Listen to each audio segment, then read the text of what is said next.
வணக்கம் தலைவா, அனைவருக்கும் இனிய வணக்கம்.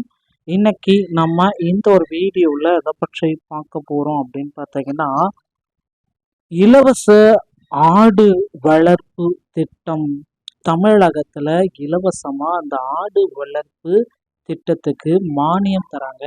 ஸோ இந்த இலவச ஆடு வளர்ப்பு திட்டத்தில் 90% மானியம் அதிரடியாக வழங்கிருக்காங்க.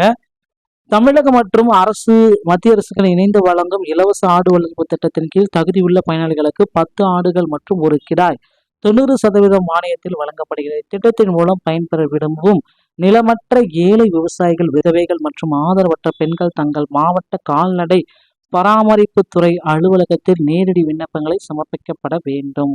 தேர்வு செய்யப்படும் பயனாளிகளுக்கு ஆடு வளர்ப்பு குறித்து ஒரு நாள் பயிற்சியுடன் 3 ஆண்டுகளுக்கான காப்பீடு வசதியும் அரசால் செய்து தரப்படும்.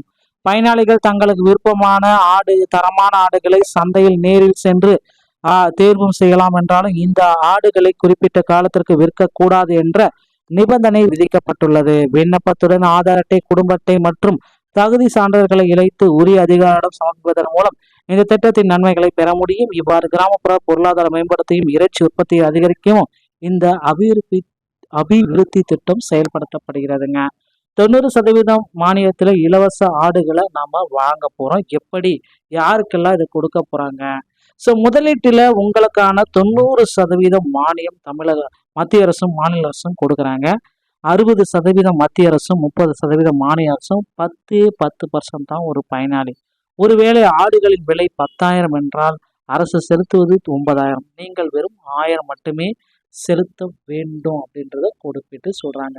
ஸோ நீங்க தகுதியானவரான அரசு இந்த திட்டத்தை செயல்படுத்துகிறது அப்படின்னு பார்த்தீங்கன்னா, பிபிஎல் வறுமை கோட்டிற்கு கீழே நிலமற்ற சிறு மற்றும் குறு விவசாயிகள், மாற்றுத்திறனாளிகள், கணவரை இழந்தவர்கள், கணவனால் கைவிடப்பட்ட பெண்கள், இவர்கள் தான் இதற்கு தகுதியானவர்கள் அப்படின்றத சொல்லலாம் அப்படின்றத குறிப்பிட்டு சொல்றாங்க. மேலும் பார்த்தீங்கன்னா, ஆடுகளை எப்படி நாங்கள் தேர்வு செய்வது? செம்மறி ஆடு இருப்பு 7.6 மட்டுமே, வெள்ளாடு இருப்பு 6.2 மட்டுமே. இறைச்சிக்கான தொடர்ந்து தேவை வருது. உற்பத்தியை பெருக்கவே இந்த 90% மானியம். விருப்பம் ஏ செம்மறி ஆடு, விருப்பம் பி வெள்ளாடு. வயது பார்த்தீங்கன்னா 4-5 மாசம், வயது 5 to 6 மாசம். செம்மறி ஆடு எண்ணிக்கை 10 செம்மறி ஆடுகள், ஒரு கிடாய், 10 வெள்ளாடுகள், ஒரு கிடாய். இந்த மாதிரி தாங்க அவங்க கொடுக்குறாங்க. தேர்வு செய்யும் முறைகளும் இதுதான். 10 பெண்ணாடுகள் பிளஸ் ஒரு கிடாய். பல்கலைக்கழகத்தின் மூலம் ஒரு நாள் பயிற்சி பிளஸ் இலவச ஆடு வளர்ப்பு பயிற்சி உடைய சர்டிஃபிகேட், 3 வருஷங்களுக்கான உங்களுக்கான காப்பீடு, இதில் எல்லாமே கொடுக்குறாங்க. ஸோ முதற்கட்டமாக நீங்கள் என்ன செய்யணும் அப்படின்றத தேர்வு செஞ்சுக்கோங்க. இதை தேர்வு செஞ்சத பிறகு தான் அங்கே விண்ணப்பிக்க முடியும். ஓகேங்களா? சிறு மற்றும் குறு விவசாயிகள், நிலமற்ற விவசாயிகள், வறுமை கோட்டிற்கு உள்ளவர்கள், மாற்றுத்திறனாளிகள், விதவைகள், கணவரால் கைவிடப்பட்ட பெண்கள், இவர்கள் அனைவருமே இதை விண்ணப்பிக்க முடியும். ஸோ எப்படி விண்ணப்பிக்க முடியும் அப்படின்னு பார்த்தீங்கன்னா, மாவட்ட கால்நடை மருத்துவ பராமரிப்பு துறையில் இந்த விண்ணப்பத்தை நீங்கள் ஆஃப்லைனில் விண்ணப்பிக்கலாம். மாவட்ட கால்நடை பராமரிப்பு துறையில் ஆஃப்லைன் அதிகாரிகள் தகுதி சரிபார்க்கப்பட்டு ஒப்புதல் தருவாங்க. கள ஆய்வு பெண் பயனாளிகளாக தேர்வு செய்யப்படும். படி 3 அப்படின்னு சந்தைக்கு சென்று நேரில் பயனாளியே ஆடுகளை தேர்வு செய்து ஒரு நாள் ஆடு வளர்ப்பு பயிற்சி, அப்புறம் 3 வருட இலவச காப்பீடு, பாதுகாப்பு மற்றும் அரசால் வழங்கும் 3 வருட இலவச கொள்முதல், சந்தைக்கு சென்று விருப்பமான ஆடுகளை பயனாளிகளே வாங்கிக்கலாம் அப்படின்ற மாதிரியும் ஒரு அப்டேட்டை கொடுத்துருக்காங்க.